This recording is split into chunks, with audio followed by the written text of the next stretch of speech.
Hi guys, எப்படி இருக்கீங்க? நல்லா இருக்கீங்களா? நான் உங்களுக்கு பிங்கி மறந்துட்டீங்களா? அதான் மறந்துட்டு நினைக்கிறேன். நாங்கள் பெரிய யூடியூபர் இல்லை தானா, நீங்கள் மறந்துடுவீங்க. பெரிய யூடியூபர் இல்லை, நல்லா கிரியேட்டர் வீடியோ போடுவாங்க. நாங்கள்லாம் இப்படியே சின்ன கிரியேட்டர் இப்படி தான் வீடியோ போடுவேன். நிறையவே சொல்லிங்களா, ஹிந்திக்காரே நீங்கள் உருளைக்கிழங்கு சாப்பிடுவீங்களா? உருளைக்கிழங்கு நீங்கள் எப்படி சாப்பிட முடியும்? எப்போ பார்த்தா உருளைக்கிழங்கு பார்த்தீங்களா? நாங்கள் உருளைக்கிழங்கு மாதிரி தான் இருக்கு.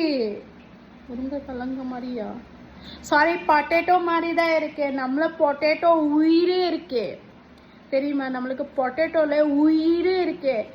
மட்டன்ல பொட்டேட்டோ போடுவாங்க, உருளைக்கிழங்கு போடுவாங்க, சிக்கன்ல உருளைக்கிழங்கு போடுவாங்க, மீன்ல உருளைக்கிழங்கு, ஏன்னா பொரியல் செஞ்ச கூட உருளைக்கிழங்கு போடுவாங்க. நம்ம மார்க்கெட் போனானா ஃபர்ஸ்ட் உருளைக்கிழங்கு தான் வாங்குவாங்க. 100 ரூபாய் இருந்தால் கூட, 50 ரூபா இருந்தால் கூட, 20 ரூபா இருந்தால் கூட, 10 ரூபாய் இருந்தால் கூட உருளைக்கிழங்கு தான் வாங்குவாங்க. ஸோ நிறையவே சொல்லிட்டே இருங்க, எப்படி தான் நீங்கள் உருளைக்கிழங்கு சாப்பிடுவீங்க?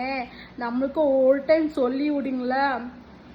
அது நம்மளுக்கு ஸ்பெஷல் டிஷ்ஷு. ஹிந்திக்காரர்களுக்கு ஸ்பெஷல் டிஷ்ஷு.